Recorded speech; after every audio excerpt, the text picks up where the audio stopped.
जो वाणी से प्रकाशित नहीं हो सकता, किंतु जिससे वाणी प्रकाशित होती है उसी को ब्रह्म समझना चाहिए। यह जिस विशेष नाम युक्त ईश्वर, जैसे इंद्र, अग्नि, वायु, विष्णु, रुद्र आदि की लोग उपासना करते हैं, वे ब्रह्म नहीं है जिसके विषय में मन मनन नहीं कर सकता, परंतु जिसकी सत्ता से मन मनन करने की सामर्थ्य रखता है, ऐसा कहा जाता है, उसी को ब्रह्म समझो। कहते हैं कि उस ब्रह्म की विजय से देवताओं ने विजय प्राप्त की थी, तब देवताओं ने सोचा यह विजय उनके निजी प्रयत्नों से मिली है। कहते हैं वे ब्रह्म देवताओं के मनोभावों को जान गया और उनके सामने यक्ष के रूप में आए। हे अग्नि, यह ज्ञात करो कि यह यक्ष कौन है। अग्नि ने स्वीकृति दे दी। अग्नि यक्ष रूपी ब्रह्म के पास गया। यक्ष ने अग्नि से पूछा, तुम कौन हो। इस पर अग्नि ने उत्तर दिया, मैं अग्नि हूँ।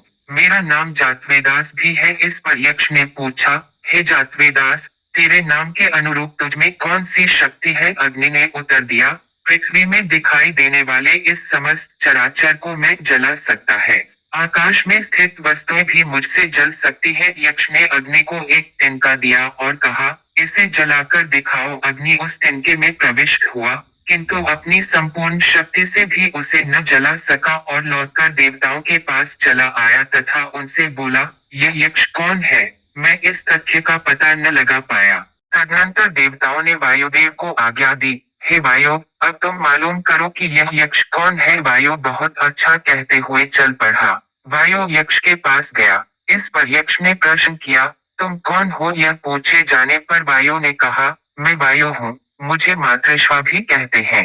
तब यक्ष ने पूछा, हे वायु, तुझमें क्या शक्ति है। वायु ने कहा, पृथ्वी में जो कुछ भी है उसे मैं उड़ा सकता हूँ। तब यक्ष ने एक तिनका देते हुए वायु से कहा, इसे उड़ाओ। इस पर वायु तिनके के पास गया, किंतु अपनी पूरी शक्ति से भी उसे उड़ा नहीं सका।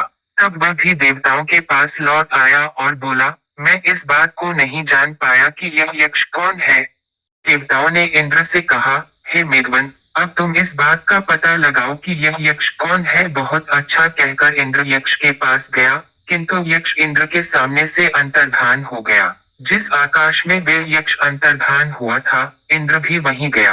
वहीं उसने उस शोभामी स्त्री हिमालय की पुत्री उमा, ब्रह्म विद्या, से पूछा, यह यक्ष कौन है। यह ब्रह्म है, इसकी वजह से ही तुम महिमामय हुए हो। ऐसा कहते हैं कि तभी इंद्र ने जाना कि वह ब्रह्म था, जो पलक झपकने अथवा विद्युत चमकने के समान उत्पन्न हुआ। यह उस ब्रह्म का अधिदेवता रूप है। मन को गतिमान कहा जाता है। यह ब्रह्म इस प्रकार मन से ही बार बार ब्रह्म का स्मरण होता है तथा निरंतर संकल्प किया जाता है। वह ब्रह्म ही वन अर्थात भजन करने योग्य है, अतः उसकी वन नाम से उपासना करनी चाहिए। जो उसे इस तरह जानता है, उसी को सभी प्राणी अच्छी तरह चाहने लगते हैं।